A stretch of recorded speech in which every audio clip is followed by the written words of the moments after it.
Este es un sonido hipnótico muy especial.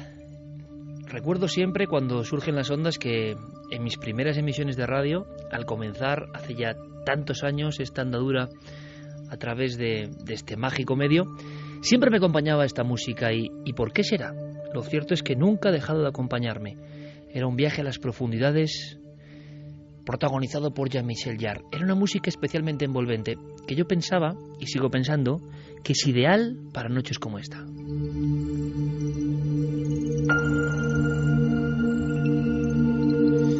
Cómo pasa el tiempo, madre mía, hacemos cálculos y hace 24 años en una pequeña emisora provincial, un programa de radio, un intento de aproximarnos al misterio y esta música.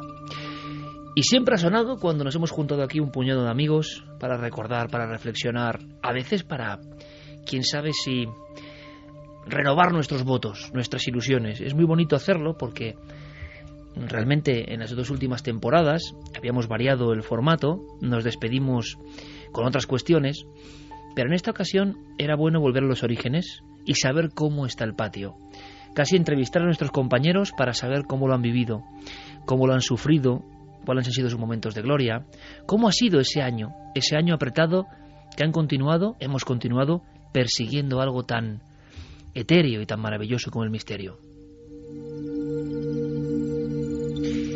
¿Y qué anécdotas han vivido nuestros compañeros a lo largo de La Piel de Toro y en otros muchos lugares? ¿Con qué se han enfrentado?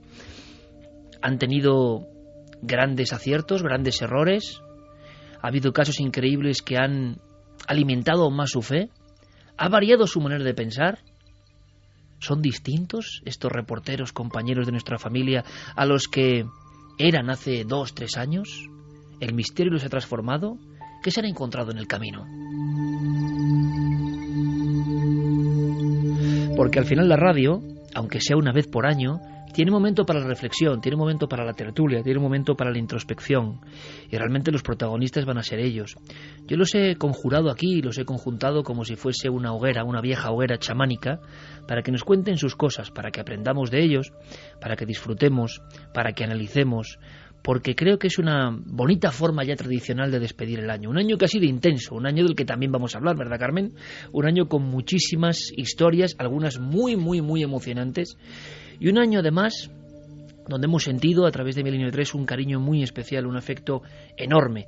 Realmente, y es el agradecimiento, lo hacíamos con ese programa homenaje a todos vosotros, pero ese agradecimiento porque hemos vivido el afecto de una forma muy cercana en este año 2014, sobre todo en esta segunda vuelta, hablando en términos futbolísticos, de la temporada hemos sentido el afecto muy cercano, pero siempre nuestros compañeros tienen secretos e historias que no salen ni en radio ni en televisión, y nosotros vamos a intentar tirar de la tenaza. Puede ser interesante, ¿no? Buenas noches. Buenas madrugadas, Iker. Pues sí, hemos reunido aquí a los reporteros de Cuarto Milenio, los que nos acompañan siempre en esas investigaciones, porque hay muchas cosas que además la gente por la calle nos lo pregunta. Bueno, ¿qué vivencias han tenido ellos? ¿Contáis verdaderamente todo lo que pasa? Pero claro, es que en esas investigaciones pasan tantas cosas que algunas se quedan en el petit comité de las redacciones, ¿no? Tanto de la radio como de la televisión. Nos las cuentan a nosotros, las comentamos, nos reímos, a veces nos apenamos. Gente que han conocido, que ya no están, gente a la que han vuelto a ver. Hay tantas historias detrás de cada uno de los reportajes, no solo de los reporteros, sino también de los cámaras. Sus vivencias también con los propios reporteros, esa convivencia que se hace entre ambos cuando es un viaje de varios días, y si es fuera de España todavía más, son viajes más largos, y hay una convivencia que llega a hermanar a esas dos personas, la cual sin una sin la otra no podría salir un trabajo bien hecho como es el que se ve en Cuarto Milenio. Os invitamos a esta tertulia especial, a esta reunión en la hoguera de la madrugada, pues para que estéis de viaje también con nosotros. La sensación es ambivalente porque la radio y la televisión comparten ese mundo. Vosotros lo sabéis hace muchos años. Vamos dando saltos de un lado a otro, pero siempre con, creo yo, la misma intensidad y la misma sensación de perseguir ese extraño sueño, ¿no? ¿Habrá merecido la pena? Vamos a presentarles. Pablo Villarrubia, compañero, buenas noches. Amigo Iker, gracias por la invitación y darte un abrazo fuerte como ya era necesario. Un abrazo cósmico, sí, porque ha sido un año también apretado en muchas circunstancias.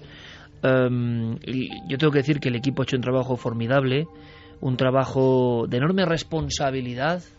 Y en tu caso, Pablo, hablamos de esta temporada, de este año, de lo que ha sido el verano hasta aquí, ¿no? Este año natural. Se han reverdecido los laureles del misterio, porque yo creo que al final en la biografía de cada uno pues ocurren un montón de cosas, ¿no? Nos preguntan muchas veces, el misterio a veces te da calabazas, te hace desengañarte, uno se vuelve más crítico en un momento dado, uno se vuelve más escéptico, y a veces son como oleadas que tampoco uno controla del todo, ¿no? Me gustaría mucho saber vuestro estado de la cuestión del alma personal en este instante, Pablo. ¿Este año qué te ha aportado? Fíjate, el viaje, especialmente el viaje a Venezuela, eso fue un revolcón total, ¿no? En nuestro trabajo, en nuestra experiencia personal, incluso como persona.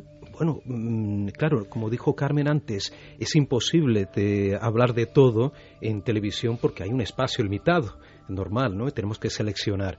Pero te digo que una de las cosas más impactantes que tuve en los últimos años, yo no pensaba que me iba a pasar, nunca soñaría con eso, fue lo que me pasó en la selva amazónica con el tema de las pinturas reveladas de Hualinda. Cuéntame una imagen, vamos a pedir a nuestros compañeros y luego tenemos tiempo ancho para hablar todos y opinar, debatir e incluso discutir, ¿por qué no? Pero voy a empezar con la diapositiva, la imagen de este año de vuestros viajes. Yo creo que ya nuestro público se está viendo, ¿no? Rodando por diferentes lugares con un objetivo profesional, pero creo que también personal. Creo que es ambas cosas. Tu imagen, luego desarrollaremos. Tu impacto. La fusión de la imagen de cuando yo era niño y aquellas pinturas rupestres milenarias. Y ahí después me acordé de ti, cuando tu experiencia en Altamira, y dije, joder, realmente aquí hay la conexión mágica, las pinturas, tu vida y el pasado. Aparecieron unas pinturas, un montón de pinturas, que había una especie de ladera, de risco, en un lugar que parecía el final del mundo o el principio del mundo, quién sabe. Te impactó muchísimo. Es una imagen. Mucho. Has hablado con un montón de testigos, has perseguido un montón de fenómenos, y sin embargo, y esto me interesa, lo que Pablo reconoce ahora, nada más sentarse tranquilamente tomando una pausa después de un año de trabajo, es unas imágenes prehistóricas que muchos dirán, bueno, no es para tanto, ¿no? Pero es que no te conté, es que esa historia quedó en el tintero, como dije, no sé si a Carmen, te comenté, creo que no, Carmen, lo que me pasó allí en aquella montaña. Claro, no tuvimos tiempo de hablar sobre ese tema. Y claro, la imagen que se me queda, esa fusión, vuelvo a repetir, del pasado milenario y cuando yo tenía entre 7, 8, 9 años.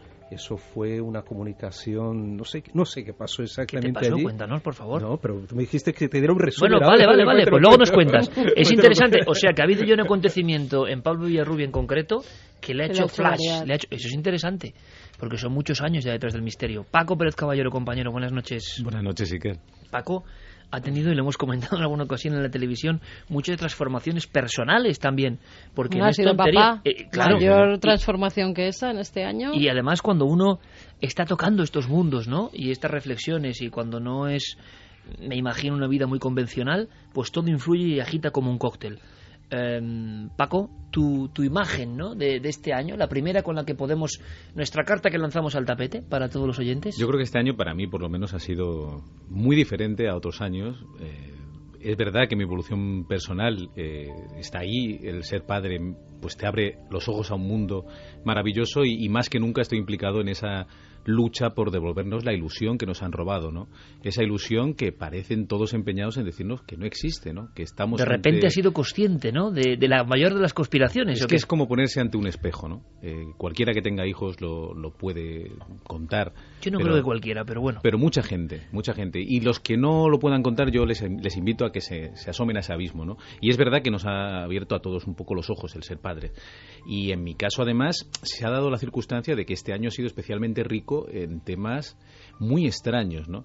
Mi diapositiva es muy clara. Yo creo que hubo un antes y un después de ese momento en el que ese profesional, que es Luis Alamancos, recibe una sábana que yo recojo en Sevilla, la sábana del hospicio, y sinceramente no tenía ninguna fe, hay que decirlo así de claro, lo hablamos en la redacción. Bueno, pues esto se habrá hecho de una manera o de otra, pero tendrá para una quien no lo sepa, explicación. Paco, cuéntanos. Bueno, unos grafismos raros sí, en una es sábana. una sábana como la que tenemos todos en casa, que de la noche a la mañana pues una señora duerme en esa cama y por la mañana aparece pues con unos escritos muy extraños.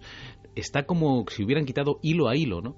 Una cosa muy rara. Había una historia de apariciones o de sensaciones o de Un antiguo cuestiones. hospicio, apariciones de niños que se le aparecen a los vigilantes. Y bueno, pues nos llega esta sábana y tenemos la ocasión de analizarla. Bueno, pues la mandamos a una persona absolutamente escéptica, ajena al programa y que es criminalista. Y digo, bueno, pues nos va a decir, pues esto han quitado los hilos uno a uno, pues han utilizado tal utensilio. ¿Y cuál es nuestra sorpresa cuando nos dice que está hasta asustado? A mí me llama Luis Alamancos, otra cosa que no se cuenta en el programa, pero verdaderamente sorprendido, espero que no le importe que lo cuente, supongo que no porque es un buen amigo, y me dice, mira Paco, sinceramente yo pensaba que esto iba a ser una tontería. Y no he encontrado la manera de reproducirlo en el laboratorio. Es decir, esto es extrañísimo. No están los hilos arrancados. Está como si se hubiera reblandecido. Y yo he hecho varios experimentos, que luego nos contó en el programa, y no he conseguido reproducirlo. Será lo que sea, pero desde luego esto es el misterio, ¿no? Esto es algo que ha ocurrido y que está ahí, y además tan palpable como en una sábana. A él ¿no? impactó mucho ver un científico que realmente se quedaba sorprendido ante un reto que tú le mostrabas y que imagino que tampoco teníamos la sensación de que era una prueba irrefutable, ni mucho menos. No, y que no hubiera roto el misterio si nos hubiera dicho, pues mira, esto se ha hecho Claro. de tal manera. Bueno, no lo sé. Incluso podríamos llegar a pensar que no es extraño que alguien utilice o que algo de otro mundo utilice un utensilio, ¿no? No lo sé. Podríamos haber tratado de buscarle una explicación. Pero desde luego que una persona que está acostumbrada a ver todo tipo de cosas, a dar su testimonio delante de un juez, te diga, mira Paco, yo estoy asustado. O sea, estoy aquí en el laboratorio, digo, estoy haciendo pruebas, yo creo que encontraré tarde o temprano una solución, pero no la Eran encontró. como unas cifras, aparecían. Una mezcla de letras, números. Además recuerdo que él buscó por otras partes de esa sábana y encontró un mensaje que nosotros no habíamos visto, mucho más ilegible. Claro, que si es una falsificación, que si es alguien que se ha tomado ese trabajo, había escrito al revés, en un lugar prácticamente inaccesible. Bueno, y es un tema que está por resolver, no lo hemos abandonado, seguimos trabajando en él, lo que pasa es que, claro, es un mensaje muy extraño y desde luego yo le agradezco a Luis Alamancos su honradez, porque como bien sabes, no abunda en el mundo de la ciencia la persona que cuando se encuentra con algo que no comprende, lo dice. Ha sido un año especialmente, decías, rico para ti en casos muy extraños. Vamos a recordarlos esta noche, seguro. Con nuestro compañero Fermín Agustí y con Carlos Ródenas en la nave de los sonidos. Este sonido envolvente, este sonido que es como si estuviéramos, yo no sé si es una burbuja o precisamente en mitad de la noche, de verano, no está mal, con flotando en el cielo, ¿no? Flotando en el cielo, ¿por qué no? Y experimentando y buscando. Me parece muy interesante, lo han contado nuestros dos compañeros. Vamos a rematar con el trío, luego vendrán por supuesto Javi Pérez Campos, Clara, Santiago, a contarnos más historias, más casos, más cosas. Nacho, compañero, buenas noches. Muy buenas noches, Iker. ¿Cómo ha sido el año para ti? ¿Qué te llevas? ¿Cuál es el primer impacto, el titular que te sale de este año a bocajarro? Una mezcla de sensaciones aparentemente turbulentas. Recuerda que a las pocas semanas de comenzar la temporada yo estaba en Irán, tuve que venir porque mi madre estaba muy enferma y luego también es falleció. otro momento, fíjate, estamos hablando de la muerte de la vida, desgraciadamente y afortunadamente, ¿no? En esta misma mesa, fijaos, ¿eh? Y lo hemos comentado tú y yo muchísimas veces, que a pesar de ser una situación traumática, se aprende muchísimo de todo ello y puede seguir adelante y evolucionar, aprender y crecer, ¿no? Y todo pues eso yo mensaje, creo que... No, es que realmente lo vivo así, no es porque quiera ofrecer otra imagen distinta a lo que realmente siento, ¿no? Y a lo largo de la temporada, yo por ejemplo en mi caso, que siempre he estado muy relacionado con temas vinculados a la arqueología, la historia, los misterios del arte, sería difícil quedarme con un elemento especial, ¿no? Yo me quedaría, más que con un reportaje, con la sensación de todo lo que he aprendido, de cómo nuestra cultura del siglo XXI entiende o reinterpreta el mundo ibérico. Hemos hecho varios reportajes a lo largo de la temporada. Hemos hablado de la Dama de Baza, hemos hablado de la Dama de Elche, cómo esos arquetipos de religiosidad milenaria siguen muy vivos en la actualidad. Cómo no han muerto, ¿no?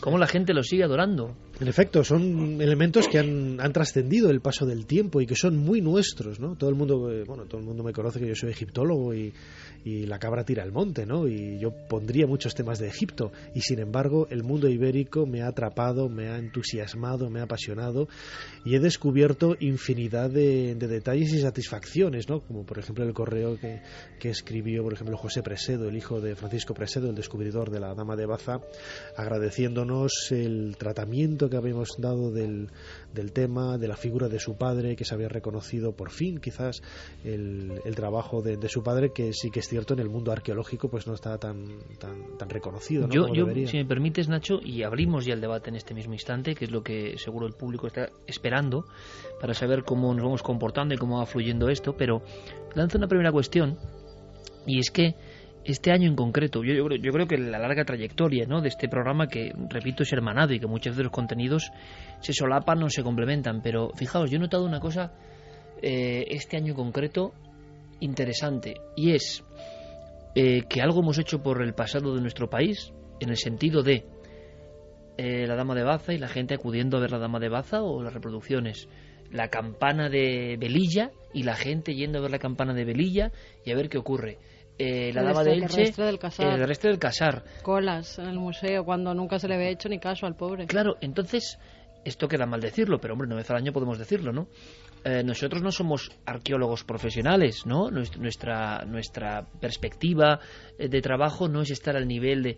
Sin embargo, también se hace mucho por el amor a la arqueología cuando uno difunde en la televisión sin ningún tipo de grandilocuencia, ¿no? Este gran misterio que tenemos ahí en nuestra propia tierra. Me ha sorprendido mucho este año, compañeros, cómo la gente, la buena gente, los que están al otro lado, han acudido casi en masa a muchos lugares que mencionábamos, ¿no? Y ojo, a ver qué os parece esto. No eran lugares especialmente macabros, no eran lugares de la casa de la muerte, no eran lugares del fantasma no sé qué, que eso me parece hasta más sencillo. Es decir, cuando tú pones en la tele un reportaje donde han pasado no sé cuántas cosas en una casa, hasta entiendes que muchas personas... A cierto morbo, ¿no? Exactamente. Pues yo te digo que no van tantas por el miedo que les da. Esos reportajes que emitimos a veces en lugares supuestamente encantados, luego la gente no te creas. O son pequeños grupillos que se dedican a empezar a investigar estas cosas, o la gente normal ya en la televisión le ha dado mucho miedo y no se les ocurriría entrar en un lugar así. Así que les da mucho respeto. Pero yo creo que es mucho más difícil atraer a la gente a una cosa que es una piedra en el fondo, que es un lugar, que es un recinto, que es historia. Hablaba Pablo de esas pinturas que le dan ese shock, ¿no? Ahora sabremos por qué. Trascender, es decir, motivar a la gente a que no solo vaya para pasar miedo a una cosa, sino para otras cosas que no están muy bien explicadas. Decía Pablo que le dio ese shock. Decía Nacho ahora mismo que el arte íbero, el gran desconocido, el arte antiguo español, prerromano, le ha impactado, le ha atrapado. Y yo digo, hombre, resulta que con los años que tenéis, que no son pocos ya, que ya estamos siendo veteranos todos, el reportero investigador, os lanzo la pregunta, puede ser sorprendido todavía por el propio misterio, es decir, puede haber cosas que no estaban sobre el guión, que no eran temas que a uno le apetecía hacer incluso, que le llega un reportaje, y ahora me contaréis, me imagino que a veces uno va con toda el ansia, porque primero es un caso que ha sacado él, pero también el reportaje, todos sabemos, es la forma que podemos contar y trabajar un equipo que no los ha elegido el reportero, que le han tocado, es que así trabajo en la redacción también. Y a veces puede ocurrirme decir la sorpresa de que yendo a una cosa que no es la que realmente te fascina, es el misterio el que te atrapa a ti y te aporta mucho más que lo que igual tú hubieses hecho siguiendo un tema de los tuyos, de los favoritos, ¿no? Yo creo que hay un común denominador en todas nuestras historias como reporteros, es que más o menos puedes tener un preguión o unas pautas de lo que te vas a encontrar, pero luego realmente no sabes, no tienes ni idea de lo que te vas a encontrar. Qué bonito no sabes es eso. Si las personas que te han dicho por teléfono que sí van a querer hablar a cámara, no sabes si el sitio que has conseguido el permiso, por lo menos lo has intuido, lo has apalabrado, te lo van a abrir, y todas esas emociones generan, yo creo que una tensión en el reportero que yo creo que sabemos transmitirlo luego en el reportaje y lo convierte en algo tan mágico, ¿no? Porque en definitiva a mí me ha sucedido en ocasiones sorpresas de decir, bueno, pues por ejemplo cuando grabamos el Grial en León, ¿no? Bueno, otro de los grandes reportajes, hablando de peregrinaciones después, ¿no? La foto de Nacho que apareció a nivel mundial en todas partes observando ahí el como Grial. Como un devoto Totalmente. entregado. Bueno, me contaron una historia. ¿Sé cuál vas a contar? Le voy a contar yo ahora también. Así que cuéntala, te has adelantado. Inquietante, ¿verdad? Inquietante. No recuerdo ni quién me lo dijo, pero sí que alguien que había ido a ver el Grial decía o preguntó pues qué era, si habían hecho los estudios, todo lo que habíamos contado en Cuarto Milenio. Y al parecer, la persona que lo enseña, uno de los guías, pues como que tampoco le sigue haciendo mucho caso a que sea el Grial. Pero yo creo que era un correo electrónico de una pareja que había ido a ver el Grial a raíz del programa que hicimos. Había un señor, justo enfrente parece que hay un banco, y hay un señor siempre allí sentado sí, que desde que abren el museo hasta que cierran se pasa observando todo el día el Grial. Es que vaya estampa de novela, ¿no? Yo dije, esto es el inicio de una novela. Es verdad. Tú empiezas con que el león está el Grial y que hay un señor que sin decir nada a nadie se pasa día y noche mirándolo. Además, ¿para qué? ¿Con qué sentido? Pero qué novelón.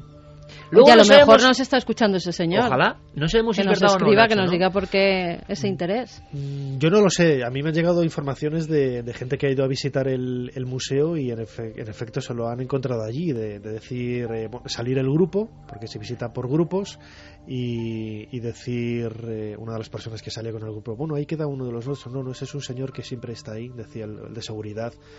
Permanece horas y horas desde que abren por la mañana hasta que casi cierran el museo, observando y deleitándose un poco en la figura del Grial. Ha hablado nuestro compañero Nacho y estamos yendo un poco a las entrañas de la televisión, que según su propio código no se muestran, no hacen falta, y sin embargo hay una enorme riqueza, una sorpresa permanente, una cuestión de aprendizaje.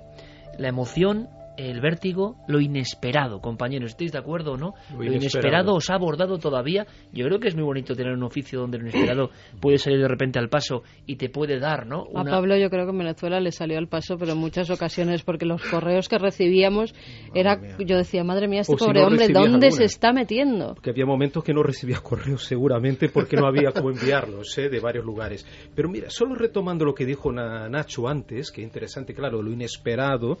Es cierto, mira, que sepan todos los telespectadores de Cuarto Milenio que siempre que vamos no vamos con todo cerrado, ¿eh? Siempre hay alguna sorpresa, Paquito lo sabe también. Suele salir mejor cuando no está cerrado. Sí, y es verdad, y suele pasar. Y entonces que sepan que, bueno, intentamos cerrar al máximo, pero siempre va a ocurrir algo, o para bien o para mal, y cuando es para mal tienes que correr para cubrir, ¿no?, ese momento, buscar la información, buscar otra persona, y por suerte siempre sale otra persona mejor que aquella que había fracasado. Esa es la clave, ¿no? Siempre sale el reportaje, es impresionante. Es impresionante. Mira, yo digo, con lo mal que lo pasamos. Es un buen tema, chicos, ¿eh? Y que sepa Iker que solo una vez, a mí por lo menos me pasó, que fallé sobre terreno, porque me falló la persona, ¿te acuerdas? No digo nombre. Mamma mía, pero eso es un milagro. O sea, que en 9 años de programa, que solo una vez uno falle, o raramente... O sea, a mí me ha pasado también solo una vez. ¿Me quieres decir, Pablo? También, ¿no? Solo me ha pasado una vez. Paco, que la casualidad, la suerte, bueno, la carambola... Vamos a hablar de eso, que es muy interesante. Ayuda al reportero cuando va de corazón y te ayuda de la forma más milagrosa. Sí. Pero la clave es esa que dices, hay que ir de corazón. Es decir, esto que te tiene que pasar mientras estás trabajando. O sea, no se puede uno sentar a esperar a que el reportaje se haga solo. Pero sí es verdad que si tú estás haciendo un esfuerzo... Yo recuerdo hace muchas temporadas un reportaje que hicimos sobre Satanás de Logroño, que cuando llegamos allí se nos cayó todo. O sea, no teníamos nada. ¿Qué pasa cuando uno llega a un sitio y todo lo que tú tenías era una historia tremenda, ¿no? Recuerdo de la posguerra, más o menos, ¿no, Paco? Sí, yo me acuerdo que me senté en el pueblo de Logroño donde ocurrió todo esto y me decía mi compañero Marcos, no pasa nada, que va a salir al final, ya verás. Digo, pero ¿cómo va a salir si nos hemos venido hasta aquí? Nos dicen ahora que no. La gente nos dice aquí en el pueblo que no quieren hablar porque este hombre era muy conocido y que ahora no quieren hablar. Y digo, pero bueno, pues al final conseguimos las 2 personas que habían encontrado el cadáver o sea, tremendo. Pero ¿cómo ocurre en el eso? Último momento, de forma inesperada, se va entrelazando. No lo sé, yo creo que hay historias que quieren ser contadas. es la verdad, es mi experiencia. Nosotros ya llevamos 9 temporadas en la televisión y muchas más aquí en la cadena SER, y es verdad que las historias quieren ser contadas y salen, y al final hay algunas que no vas una semana, pero dentro de 2 semanas salen y te las vuelves a encontrar. ¿Cuántas historias nos hemos encontrado que íbamos a ir a hacerla, no la hemos hecho, y nos han vuelto a llegar nuevas historias, un libro que se ha publicado, personas que se ponen en contacto, ¿no? Es que esa historia tiene que salir en Cuarto Milenio. Y yo creo que lo hemos vivido todos. Lo que hay que destacar sobre todo es que a lo largo de todos estos años jamás se ha falseado nada. Que eso lo pregunta mucha gente. Eso que la gente lo sepa, no como aquellos programas yankees terribles, que el tío va tatuado, parece que va a un gimnasio, ¿no? Sí, nos pregunta mucha gente, pero ¿realmente pasan esas cosas que contáis en el programa? Digo, es el testimonio de los testigos. Aquí nadie ha utilizado actores, no se ha falseado absolutamente nada, y todas las vivencias que Dios aparecen nos salve, reflejadas... de que vayamos a mentir, eso lo que ya ocurre, sería terrible. ¿sabéis lo que pasa, compañeros? Que yo entiendo también esa posición, porque se ha hecho creer al público durante años que la televisión es todo mentira. Se ha hecho creer, y además muchas veces incluso mucho daño ha hecho, incluso personas del gremio hablan con una naturalidad total de si en la tele todo es mentira. Y tú lo comentabas en una reflexión, me acuerdo, del programa, genial, al final de esto. O sea, ¿por qué inventarse, no? Cómo la televisión ha creado estos mitos también, esos falsos mitos, ¿no? Digo, mira, ningún fantasma me ha tocado. ¿Y qué? ¿Y eso significa que el fantasma no exista, que otros seres en otra dimensión no existan? No, pero no necesitamos inventarnos nada. Y vuelvo a repetir, Dios nos acuda si tenemos que inventar algo, porque eso jamás va a ocurrir. Por lo menos eso sería el principio del fin. Habría que diferenciar, ¿no?, lo que es el reporterismo de investigación y lo que es el puro espectáculo, que son lo que hacen estos programas. Cada vez sale un ruido más impactante para que la gente se asuste más, cada vez tira por unas escaleras más altas al que va grabando porque le ha empujado un fantasma. Claro, es que cada vez tienen que dar algo superior para que si la gente, al final, la gente lo que dice es que ya me he hartado de ver siempre la misma psicofonía, el mismo fantasma, y ver cómo hacen lo mismo, porque siempre en todos los sitios donde van sale algo extraño. Mira que habéis ido vosotros a sitios y no os ha salido nunca nada. Qué extraño, ¿no? Que este equipo vaya y siempre salga todo. Porque nos han salido muchas cosas, fíjate. Pero no han salido. Pero claro, cuando han salido las hemos contado, pero cuando no han salido también. Yo tengo que decir, Iker, quizás soy la persona más escéptica, no sé si con Nacho a lo mejor. Porque... Este año ya no, Paco. Claro, pero este año ya no. Pero vas cambiando, Paquito. Yo creo que la sociedad hay como una fuerza que hace que todo el mundo esté en esa zona de confort, que es decir, no existe nada más que lo que toco y lo que veo, que es lo que nos han impuesto quizá para que vayamos a comprar a los centros comerciales y no pensemos en nada más, ¿no? Y está muy bien, pero claro, cuando uno se acerca a esto con modestia, con humildad, con honestidad, como tiene que hacer cualquier periodista. Yo siempre, cuando entré en Cuarto Milenio, yo venía del mundo de la criminología y mucha gente me decía, pero ¿por qué te metes en una cosa como esta? Sí. Yo siempre les dije, bueno, vamos a ver, el periodismo no es más que ir a un lugar y contar una historia. ¿De qué es esa historia? Pues bueno, hay gente que le gusta la política y otra gente le gusta el suceso, y esto no dejan de ser sucesos. Ahora, recordaréis al final de la temporada pasada lo que nos pasó en el Teatro Cervantes. Total. Yo recuerdo corretear por la redacción buscando a mis compañeros para que me hicieran caso. Ninguno me hacía ningún caso. Diciéndole, no lo vais a creer, pero en esta experiencia con el doctor Gaona, que yo pensaba de verdad, el doctor Gaona llegó allí y casi nos estropea el reportaje porque nos dice que aquello todo era una tontería. Básicamente, ¿no? Esto es la intrahistoria. Y yo digo, madre mía, ahora después de haber movilizado todo esto, lo cuento yo, ¿no? Va a ser una tontería, ¿no?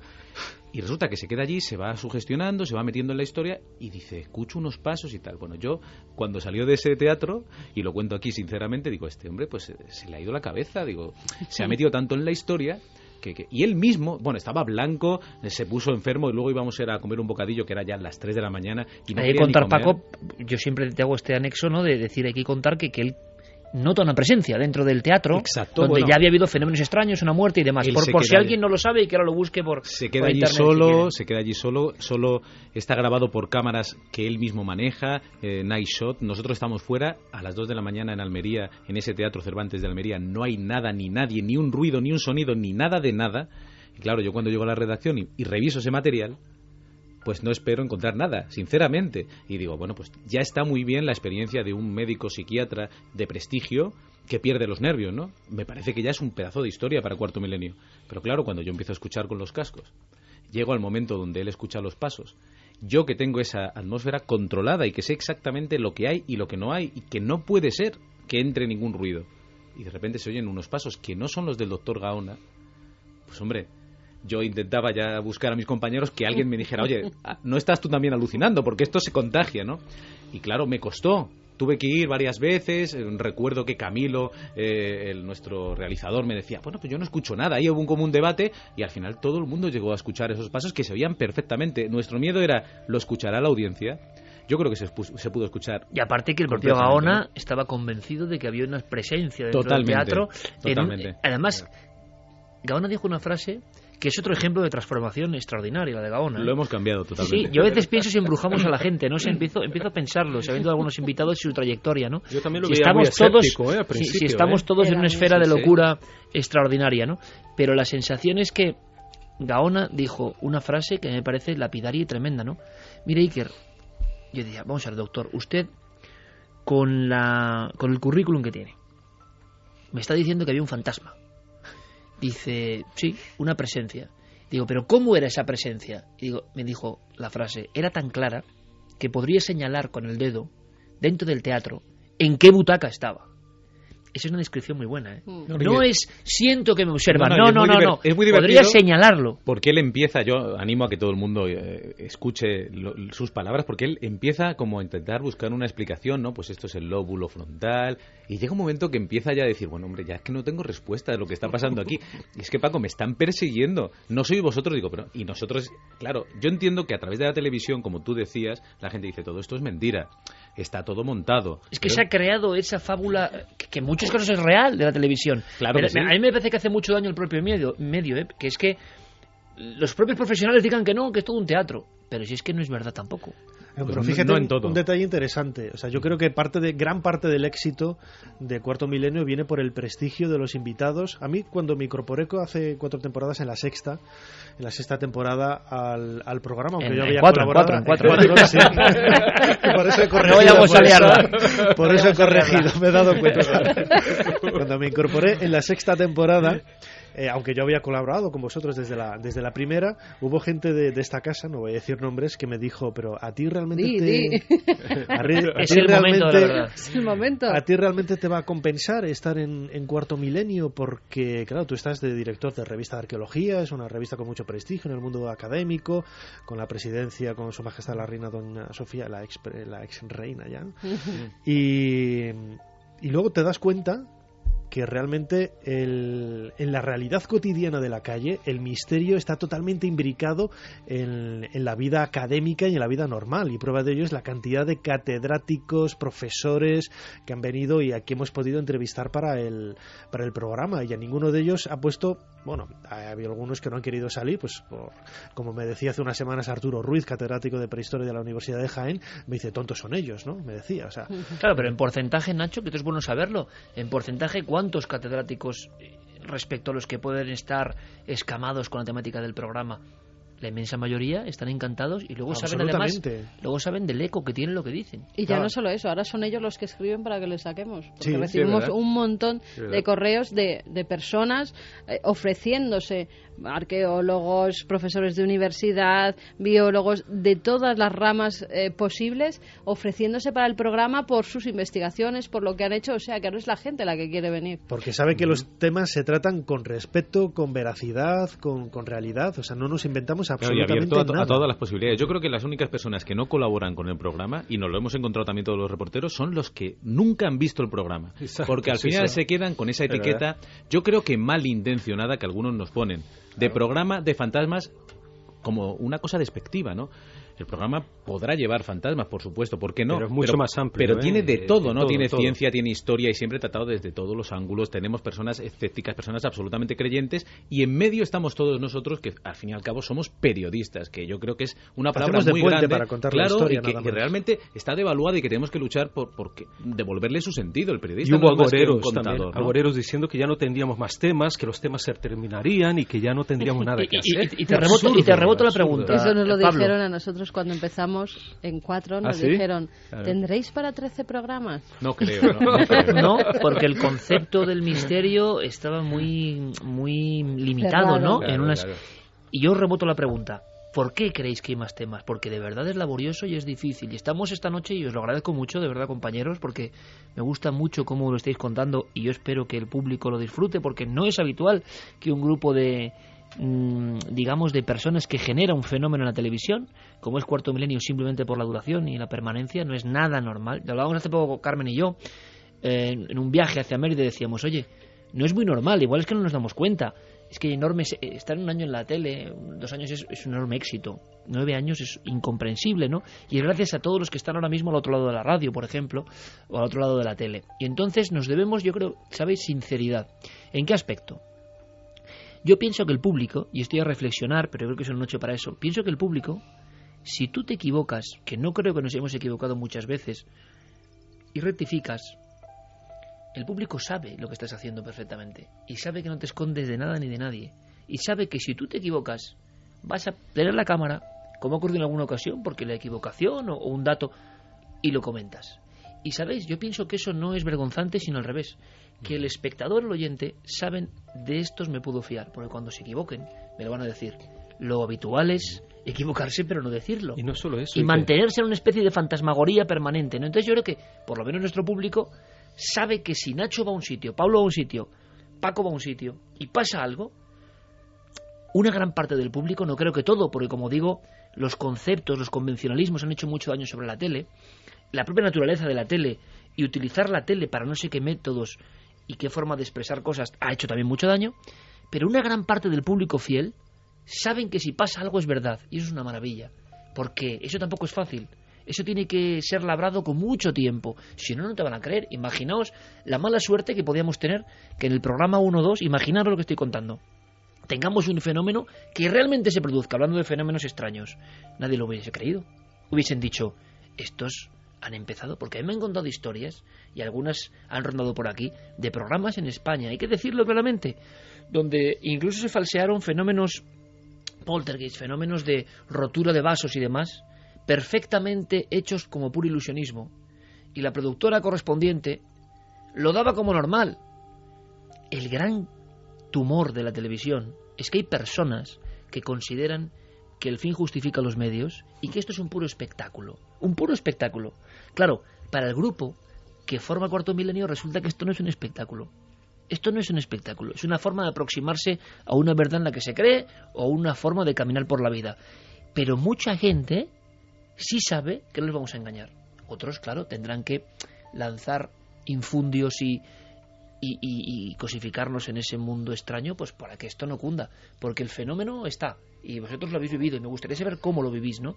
Porque el fenómeno está, eso es evidente. Y la gente no es tonta, Iker, sabes cuando estás implicado, ellos perciben, o sea, tanto el telespectador como el oyente de este programa, y lo noto, Hoy, por ejemplo, en la Feria del Libro, fui a ver a Javier Pérez Campos allí. Se acercaron a chicas, preguntaron y tal.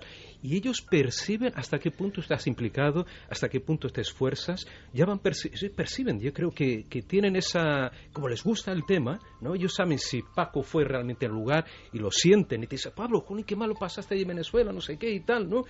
Y eso se transmite también por labor del cámara, tu labor de divulgación del programa, pero todo ese conjunto, ellos lo perciben muy bien y es bonito porque tú sabes que ellos están valorando tu esfuerzo cuando te metes en un lugar peligroso o cuando buscas una persona de forma incansable hasta encontrarla y cuando ven el testimonio que es importante y dicen, hombre, ellos saben valorar. Entonces eso es muy importante, eso es muy importante. Os voy a hacer una pregunta que no tenía pensada y que creo que puede ser interesante. Imaginaos a muchos chavales jóvenes, ahora mismo, o chavalas, que están escuchando el programa Milenio 3 y que dicen, jolín, llevamos años, como nos dicen muchas veces, ¿no? Que nos hacen muy mayores. Sí, llevo desde niño escuchándote, ¿no? Eso digo, de verdad, me acabas de hundir. No me digas que me escuchas desde los 10 años, que es que claro, me haces muy mayor es ya. Que hemos cumplido 12 años en esta casa, del micrófono amarillo de la SER, 12 años se dice pronto, pero en la tele 9, bien. Y seamos constructivos, al margen de contar nuestras experiencias, o las vuestras. Imaginaos, amigos, que hay alguien que ahora mismo está escuchándonos una noche de verano, una noche cálida ya, y está diciendo, ¿cómo me gustaría a mí dedicarme a eso, no? ¿Cómo me gustaría a mí? Porque suena, imagino que luego hay luces y sombras, quiero que me contéis, ¿vale? Imagino que suena algo no ordinario. Y en un mundo donde casi todo es ordinario, lo que se sale de lo convencional es exótico. Perseguir el misterio, y encima el misterio que puede tener arqueología, historia, ciencia, criptozoología, sucesos, en el fondo que casi todo lo que tú te imagines lo puedes contar. oye, me encantaría formar parte de un programa de televisión, sea Cuarto Milenio o algo parecido.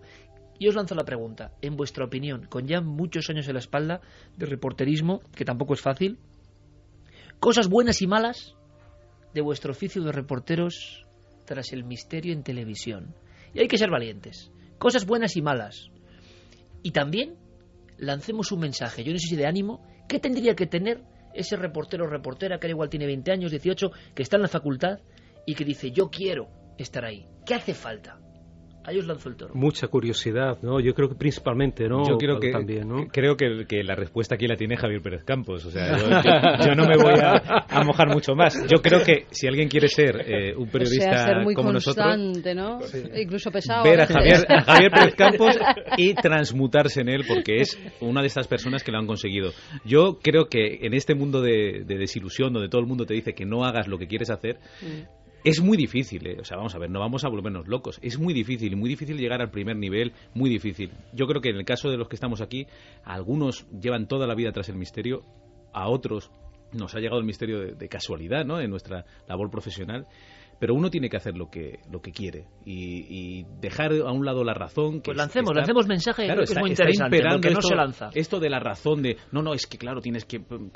bueno, a todos nos ha pasado cuando íbamos a estudiar, que nos decían, no, a ver, tienes que estudiar la carrera que tenga más salidas. Tremenda frase y terrible frase. Mira, que ha hecho mucho daño. Yo lo comentaba con Iker hace poco, también en uno de esos viajes, estábamos hablando de la educación, de los colegios, de tal, y yo decía, fíjate si yo hiciera caso, que a lo mejor me está escuchando ahora, a mi profesor de historia en COU, que cuando nos preguntó ¿qué carrera queréis hacer? Y yo dije periodismo, literalmente se descojonó en mi cara diciendo, es que te vas a ir al paro, anda, elige otra bonita que mejor te saldrá. Pues bueno, si me está escuchando, pero ¿y cuántos tremendo, arquitectos profesor, en el paro, no le hice caso y aquí estoy. Y médicos en el paro y tal? Es que es muy difícil, y muy difícil saber dentro de 10 años. También somos personas en constante evolución. Es muy difícil, la verdad. Pero también hay sombras, que luego las contamos. Sí. Es importante. No, hay muchas sombras. Yo he empezado por las cosas bonitas. Vamos con las cosas bonitas y luego con las sombras. Pero vamos, que cuando empezamos a estudiar es muy difícil saber dónde vas a estar dentro de 10 años. Entonces, lo que yo recomiendo es que cualquier persona de cualquier edad haga en el momento lo que él piensa que es lo mejor, lo que le gusta,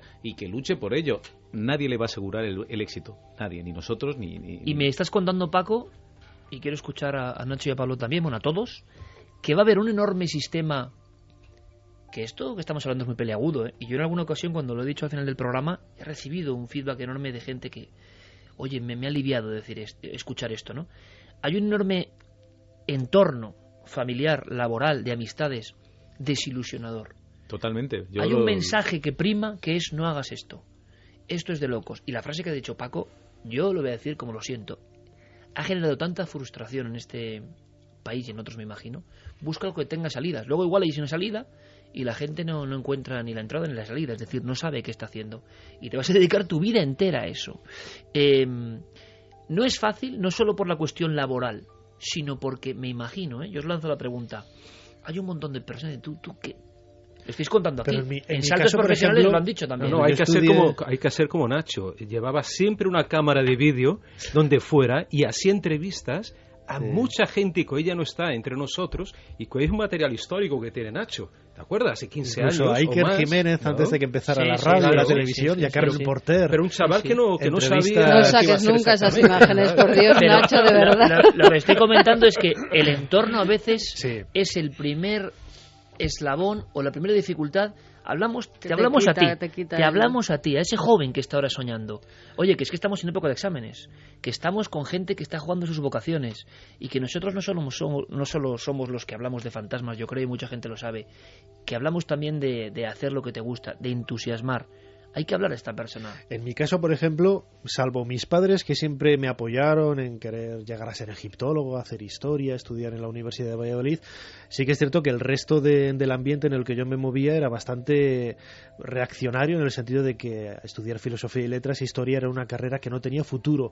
Y yo creo que esas opiniones, esos esfuerzos en ocasiones de hacerme cambiar de opinión, porque yo en realidad no soy periodista, no tengo nada que ver con el periodismo, aunque he trabajado toda mi vida en medios de comunicación, ¿no?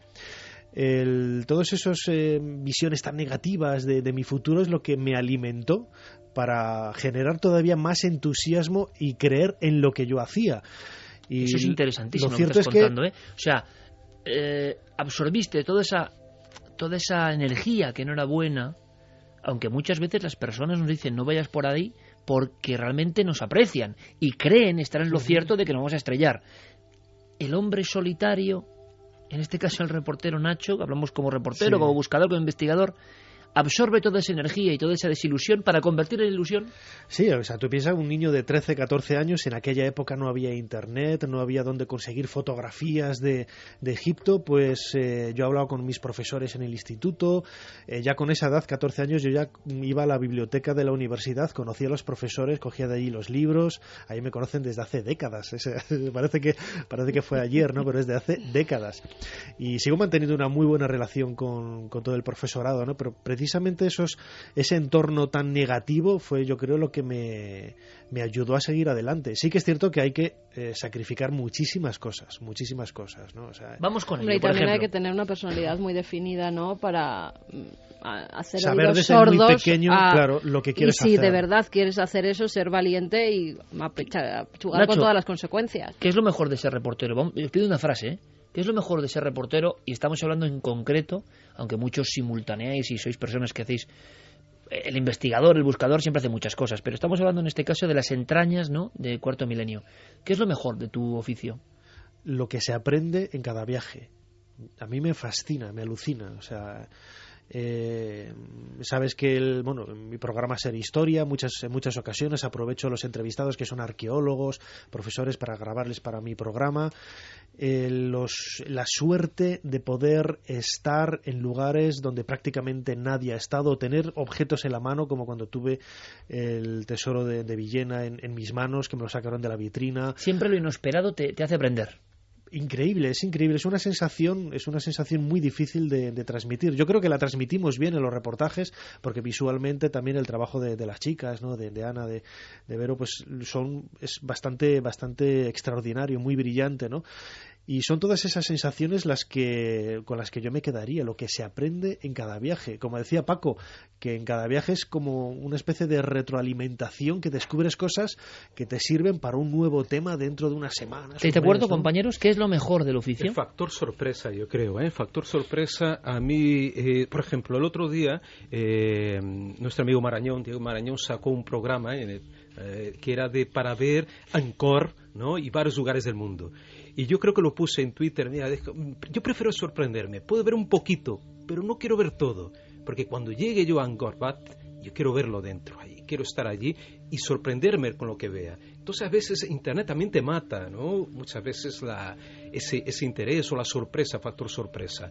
A pesar que de todas formas, también siempre que te desplazas vas a ver algo nuevo, vas a encontrar un rincón que no ha sido divulgado, ¿no? Todos los viajes tienen una enseñanza. Todos los viajes. Y eso sí es lo más interesante, cuando alguien te cuenta una historia que no está escrita. Y ya te contaré como lo de Galicia, que viví hace poco tiempo, que todavía no ha salido, ¿eh? Nacho, estamos hablando de esos jóvenes que pueden querer ser reporteros, periodistas, incluso de un mundo tan, entre comillas, espinoso como puede ser el nuestro, que yo no sé qué mundo es, que son muchos mundos en uno. Nacho habla de el aprendizaje en cada viaje, en cada aventura. Pablo ha añadido el factor sorpresa. ¿Y qué añade Paco a esta ecuación? Hombre, yo me hice periodista para esto, es decir, ser reportero es abrir una ventana dentro de tu propia mente que pueden ver otras personas, ¿no? Yo creo que ahí está lo mejor y lo peor, la creatividad a la hora de contar una historia, de transmitir un sentimiento, pero claro, para mí lo peor de ser reportero, sin ninguna duda, es la responsabilidad que uno tiene. Cuando alguien se toma en serio su profesión, que no es el caso general, lo siento mucho por los compañeros, pero no veo que ahora mismo en el periodismo español se esté haciendo esto, ¿no? Ahora, bueno, ya verás tú, hombre, te van a matar, Paco. Con grandísimas excepciones, pero es verdad. Acabo de lanzar un... No sé si estaréis de acuerdo, pero fíjate, es verdad. A veces hemos tenido que recurrir a cámaras que no son de nuestro equipo. Nosotros tenemos cámaras en nuestro equipo. Vas a contar lo de Paco, ¿no? Sí. Vale. Sí, es verdad. Y esas cámaras decían, pero luego ¿por qué vamos a estar aquí a las 3 de la mañana si no se va a ver nada? Si en este tramo de carretera da igual que estemos aquí, que no nos hagamos 200 kilómetros para ir a grabar justo el punto exacto. No, señores. Es que nosotros grabamos el punto exacto. Que otros graben cualquier carretera y mientan diciendo que ahí es donde ocurrió, pues que lo hagan. Pero nosotros tenemos que estar en el lugar donde se produjeron los hechos. Y eso es algo... buenísima, y eso es algo raro en la televisión. O sea, lo toman como, joder, pues seréis los únicos. Es verdad, es que Carmen acaba de dar... Pero yo no solo me refería al misterio, ¿no? Pero es verdad, es que es así. Es que a la gente le basta con hacer un directo y poner detrás un croma de que estamos en Londres. Porque la gente no se entera, porque la gente es Pero tonta. la gente sí se entera. Pero la gente es mucho más inteligente de lo que nos creemos. Y los periodistas no somos ni mejores ni peores que nadie. Somos personas que tenemos ese privilegio de estar cerca de una historia que, desde nuestro punto de vista muy modesto, merece ser contada. Y la gente nos juzga cada fin de semana, en la radio y en la tele. Y oye, llevamos unas cuantas temporadas, no lo haremos tan mal. Yo creo que la clave es la honradez. Y de verdad que además, en el equipo de Cuarto Milenio, otra de las grandes preguntas, porque muchas veces, a mí por lo menos me lo han dicho, pero oye, vosotros os lleváis tan bien como parece, porque es imposible. No. Es imposible. No. Y la verdad es que no. Nos odiamos. Exacto. No, pero sí que es verdad que hay una sinergia muy extraña entre unos tipos rarísimos que no tenemos nada que ver unos con otros, que uno es brasileño, que el otro es egiptólogo. Compañero latino. Un chaval de 20 años de Ciudad Real. De la banda.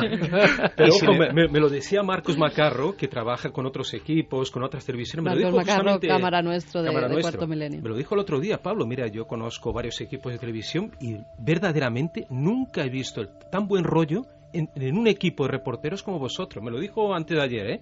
Hablemos de lo malo, que van a decir. Bueno, lo malo. ya Mira, lanzando muchas flores. Te cuento, hermano. Malo y a mejor... y consejos para ese que se lo está pensando y que diga, cuidado que no todos son vinirrosas, fíjate, ¿no? Iker, yo que recibo un poco los correos, ¿no?, que nos llegan de la gente, sí que me he encontrado a mucha gente que, cursando Derecho porque su padre, su abuelo y su tatarabuelo eran abogados, de repente ha dicho, es que no es lo que me gusta, es que yo quiero dedicarme al periodismo, pero quiero divulgar. Muchos cada semana, en ese sentido. Muchos. Hay muchos que de verdad que han sido valientes, se han sentado, han recapacitado y han dicho, es que yo no quiero ser infeliz toda mi vida haciendo algo que no me gusta.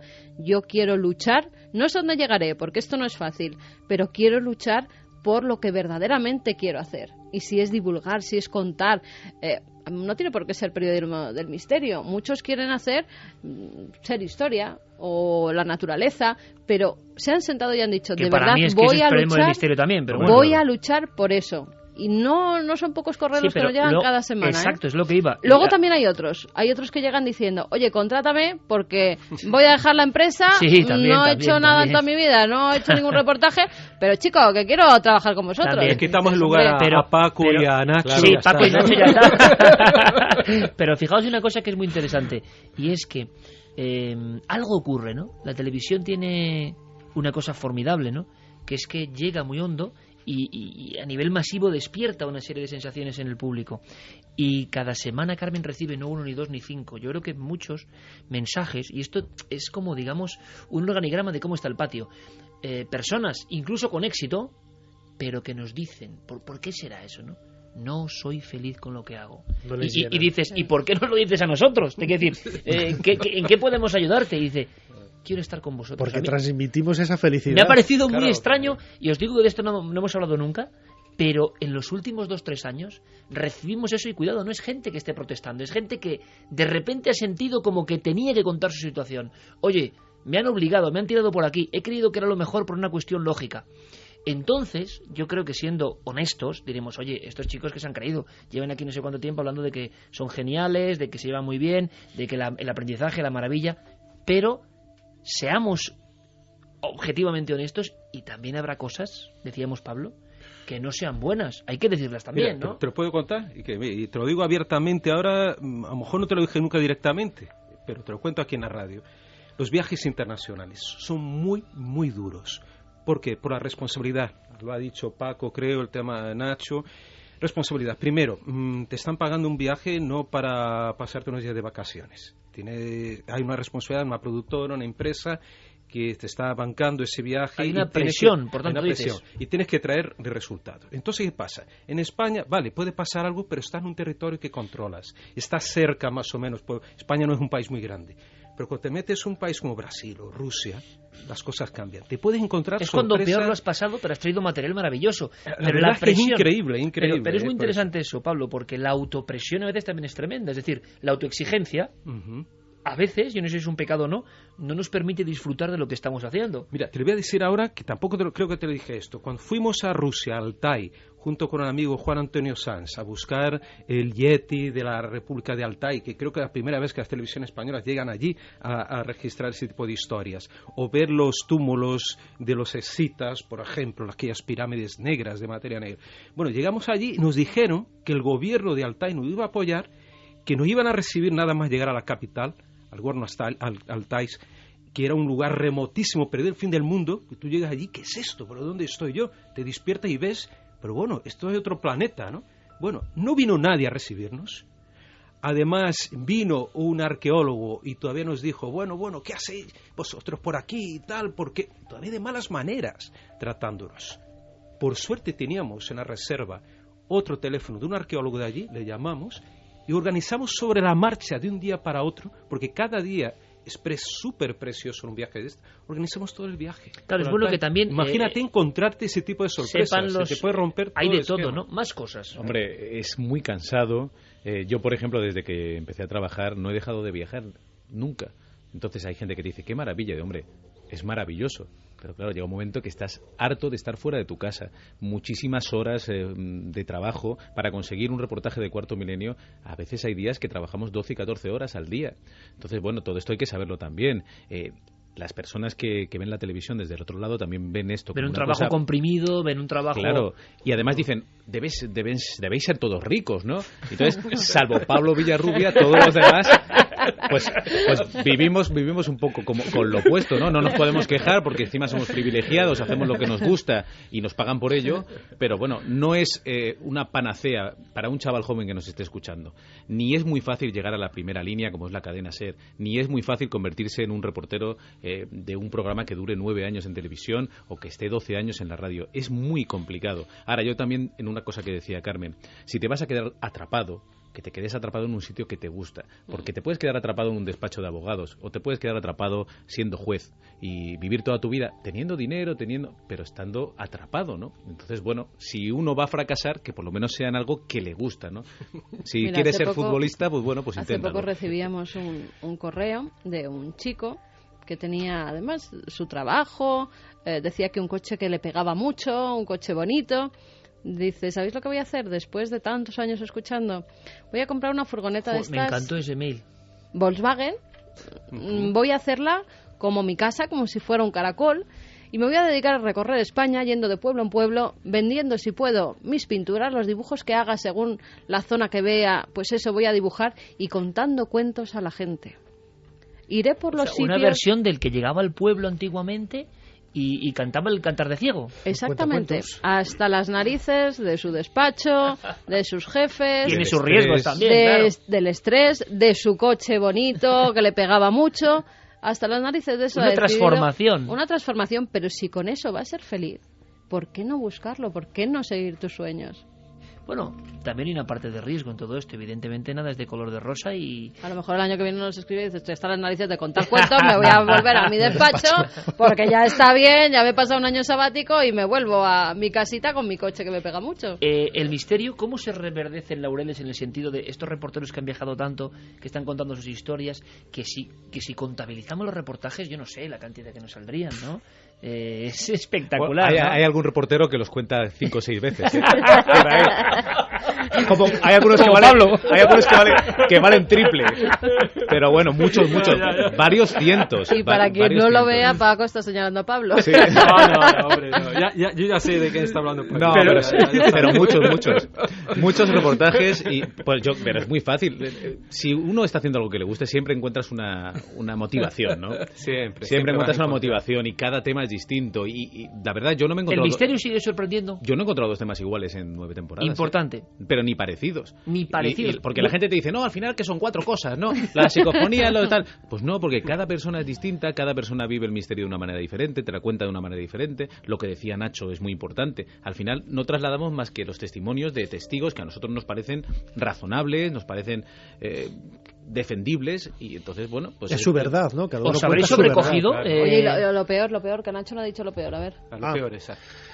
Estar con vosotros. Gracias, Nacho, el finiquito la semana que viene.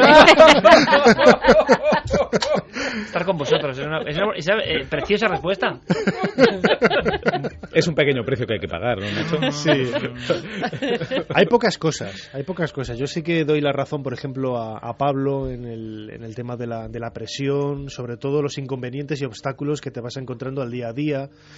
La presión en el sentido de tener la celeridad necesaria de sacar un reportaje en un tiempo determinado porque el programa ya está pautado y este tipo de cosas, entregar el guión a tiempo y este tipo de cosas, ¿no? Pero más desde el punto de vista personal, en ocasiones a mí lo que más me crispa, más que me agote o sea un elemento negativo, me crispa es la incomprensión de algunas de las personas que te encuentras en el camino, ¿no? Sí.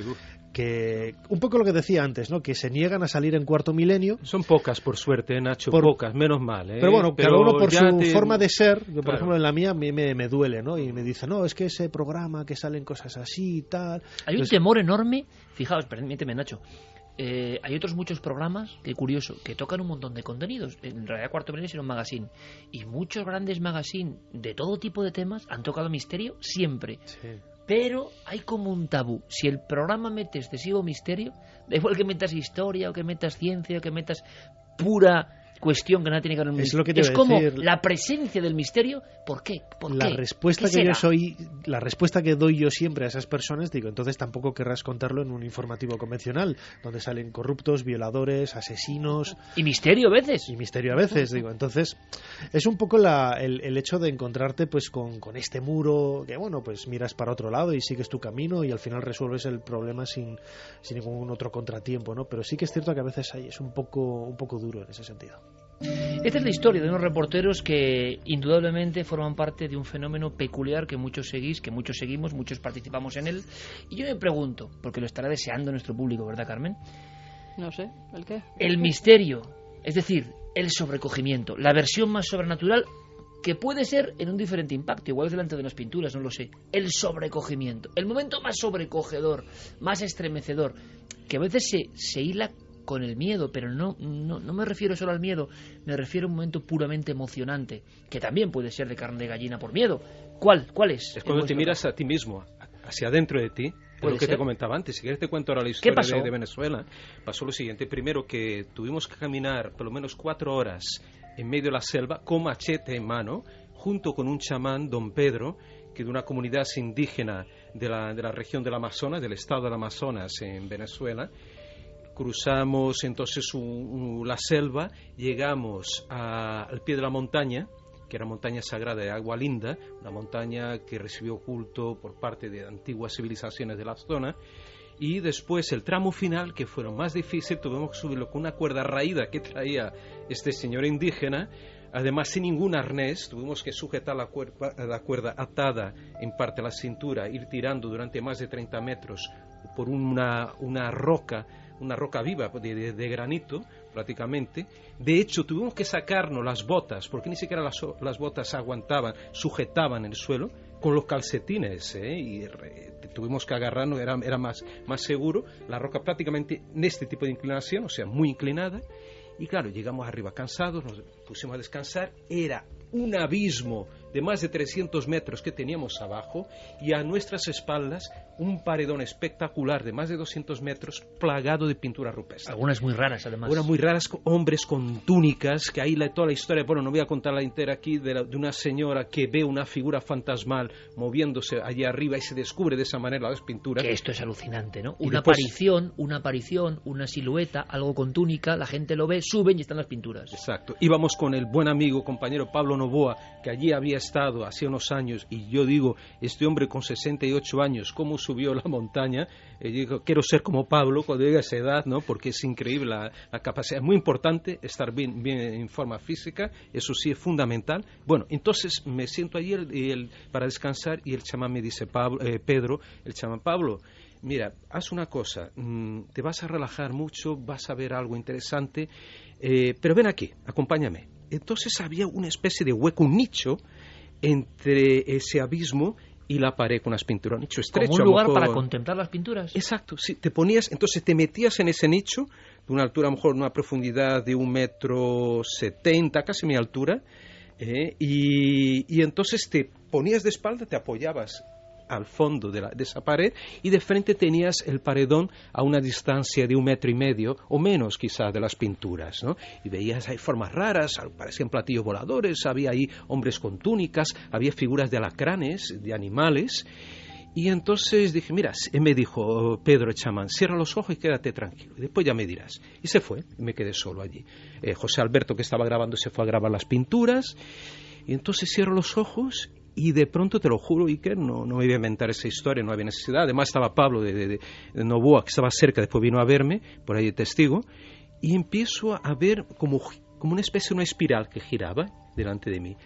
Bueno, eso a lo mejor podemos explicarlo también por el cansancio, ¿eh? Estaba cansado, agotado, a lo mejor tus ojos cerrados producen imágenes geométricas, vale, perfecto.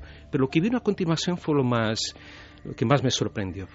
Empecé a verme de niño, cuando tenía 6, 7 años, con esos triciclos que había antiguamente, que yo tenía, de hierro, de metal, allí en San Paulo, en la calle donde vivía mi abuelo, una callecita particular. ¿Te viene esa imagen de repente en ese nicho de roca, en unas pinturas con muchos miles de años? Sí, como te digo, podía estar ahí relajado pensando en aquella imagen y tal. No pensé en esa imagen en ese momento. Y estaba yo de niño, pero muy viva la imagen, muy viva. Y entonces veo mi abuelo paterno que se acerca, me coge de la mano y me lleva hasta el jardín de la casa que todavía existe, allí en San Paulo, y empieza a enseñarme un libro con dibujos, y me dijo, tú un día vas a conocer estos lugares. Y me enseñaba varios lugares del mundo, me enseñaba unas pirámides de los mayas, me enseñaba lugares, por ejemplo, y me enseñaba un lugar especialmente que eran los tepuis. Imagínate, mi abuelo me compraba... La montaña de Venezuela. Exacto. Era que mi abuelo que me compraba los libros, me acuerdo de niño, que después me llevaron a todos esos lugares. Y que yo empecé a leer libros de arqueología y todo, porque mi abuelo compraba fascículos, incluso en los kioscos, y lo veía ahí. Y entonces me decía, mira, este lugar un día lo vas a conocer. Y eran los tepuis, que todavía no salió ese reportaje, de la región de Roraima, ¿no? Diciendo, aquí es el mundo perdido, aquí hay dinosaurios. De pronto me veo caminando con el abuelo, otra vez me lleva, se para y empieza a contarme historias de la Guinea Ecuatorial, donde había estado él cuando joven trabajando, que ahí no he estado todavía, que en la Guinea Ecuatorial, antigua Guinea Española. Y de pronto entonces empiezo a temblar y a llorar, y empiezo a llorar, y es cuando viene Pablo Novoa y me pregunta, Pedro el chamán, y pregunta, Pablo, ¿estás bien? Y yo como sintiéndome aliviado de algo, no sé, llorando, pero aliviándome. Dije, no, estoy bien. Después se acercó Pablo Novoa y vino finalmente José Alberto y me quedé tranquilo, estaba súper tranquilo. Y miré las pinturas, ¿qué han hecho esas pinturas? O este lugar. Nunca me pasó eso en la vida. Fue como volver al pasado. Bueno, volví. Vi nítidamente mi abuelo, me vi yo de niño, vi contándome los lugares que futuramente visitaría, y eso, y llorar mucho.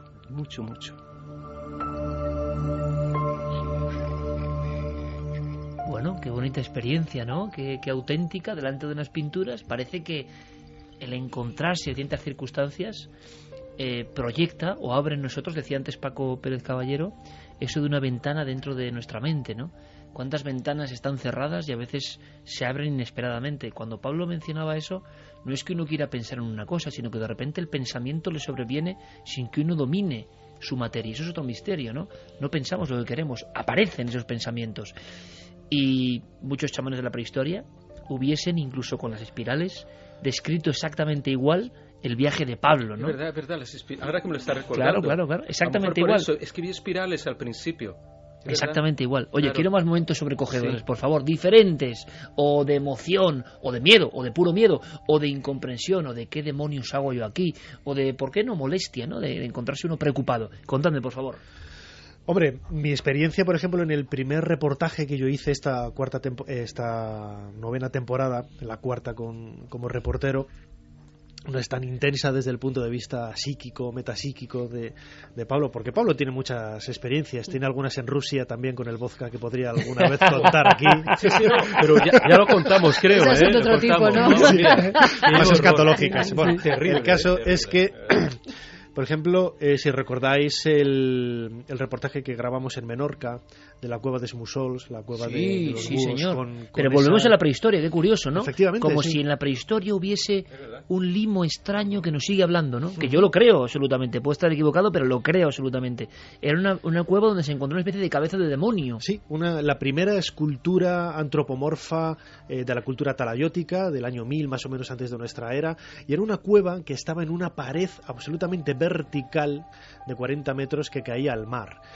A mí cuando Pedro Arnau, el espeleólogo que descubrió esta cueva, nos dijo que nos iba a llevar a mí, a Paco el cámara y a mí, pues claro, yo tengo bastante vértigo. Y digo, bueno, pues si hay que hacer, se hace, ¿no? Que las imágenes eran impresionantes, Sí. eran caer a un barranco al vacío, ¿no? Y bueno, pues nos pusimos ahí el arnés y bueno, pues de la manera más natural, casi podríamos decirlo, pues descendí.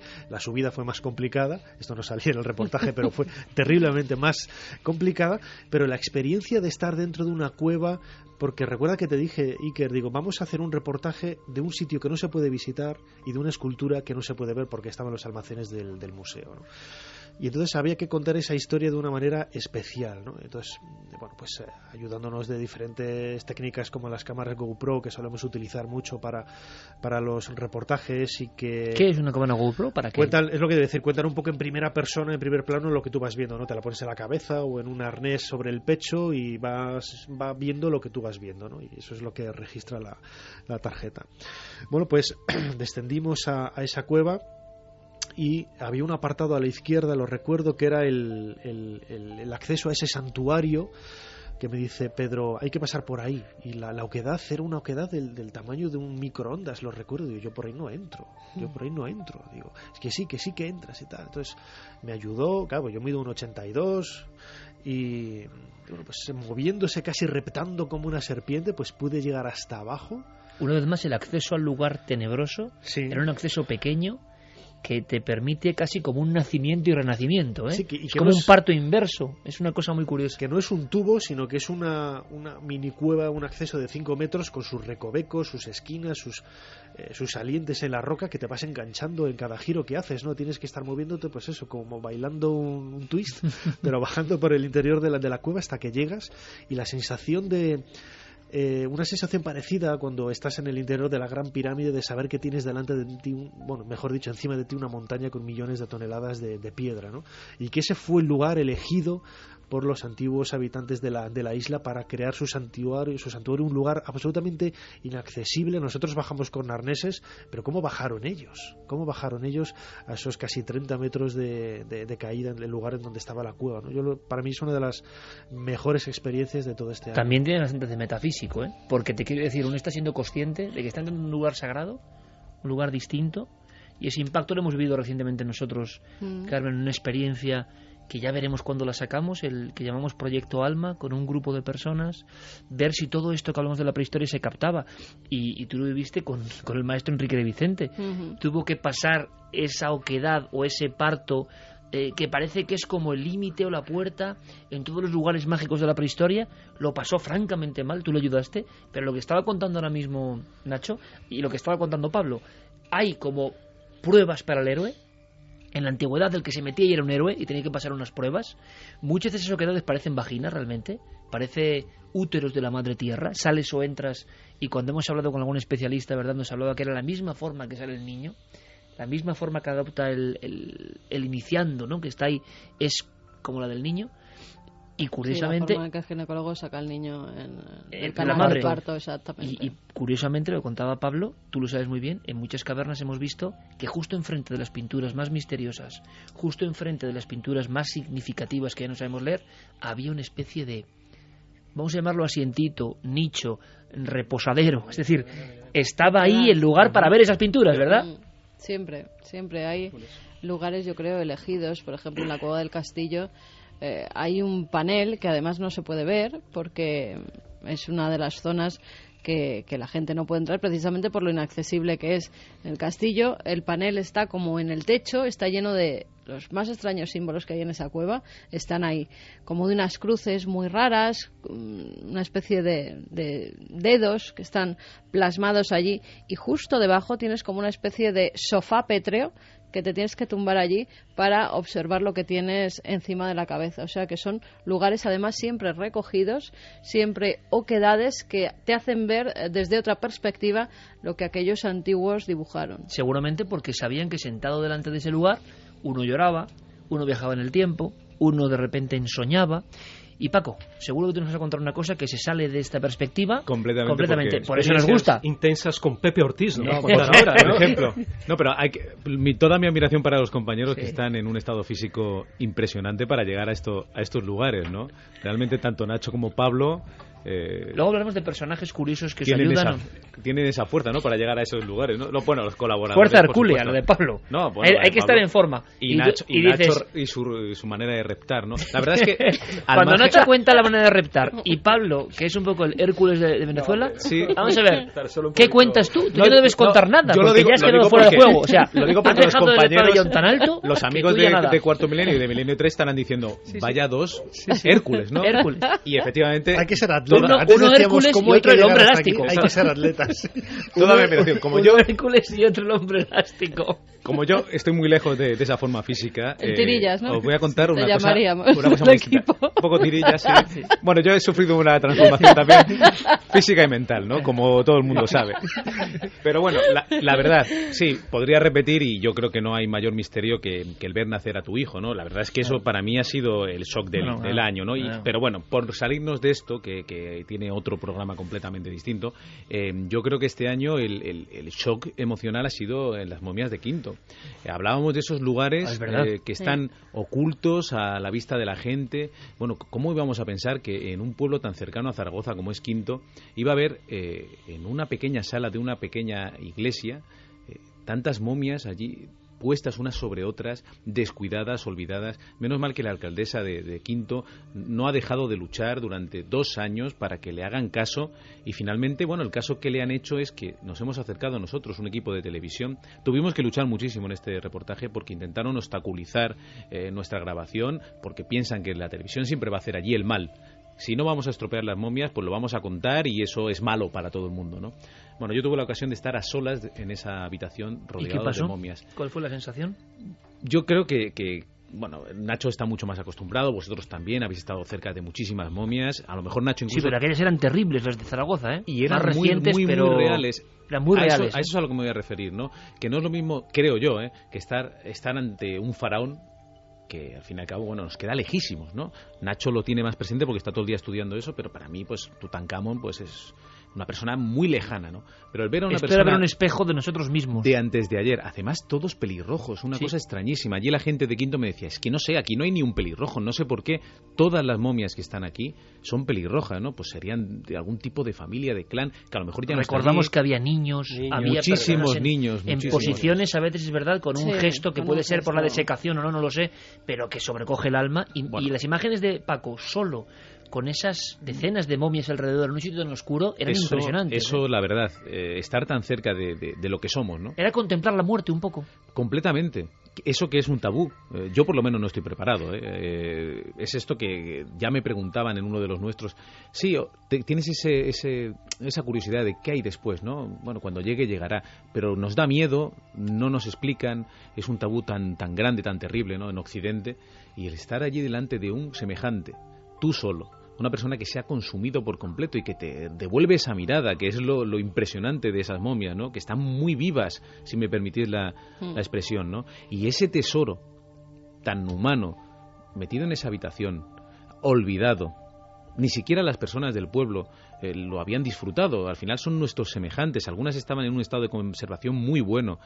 Por desgracia, otras se están perdiendo, ¿no? Y las últimas noticias que tengo es que bueno, hay cierto movimiento gracias al programa. Mucha gente ha ido allí a preguntar y es una experiencia, la verdad. Yo creo que también es muy difícil.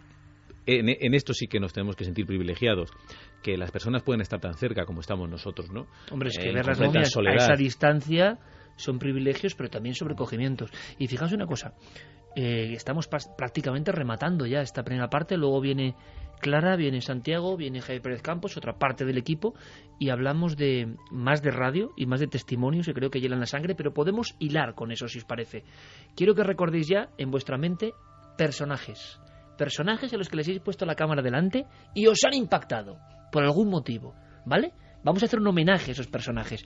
Fijaos, hace poco, Carmen, tú recuerdas lo del chino, que a mí me encantó esa historia. Sí. Una historia en Extremadura que hablaban de un personaje que aparecía, que curiosamente ahora hay más pistas sobre él.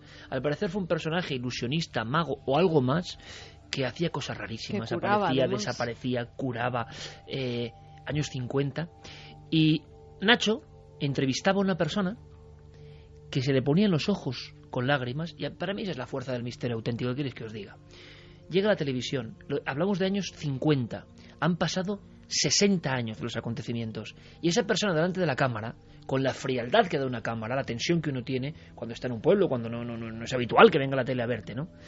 Y ya cuando se mete en la historia y hablan de aquel hombre que curó a su hermana de una enfermedad prácticamente letal, que salía en la noche con unos hilos, que tendía, fijaos la escena por favor, entre los olivos, y le preguntaba a la gente, te vimos, ¿qué hacías?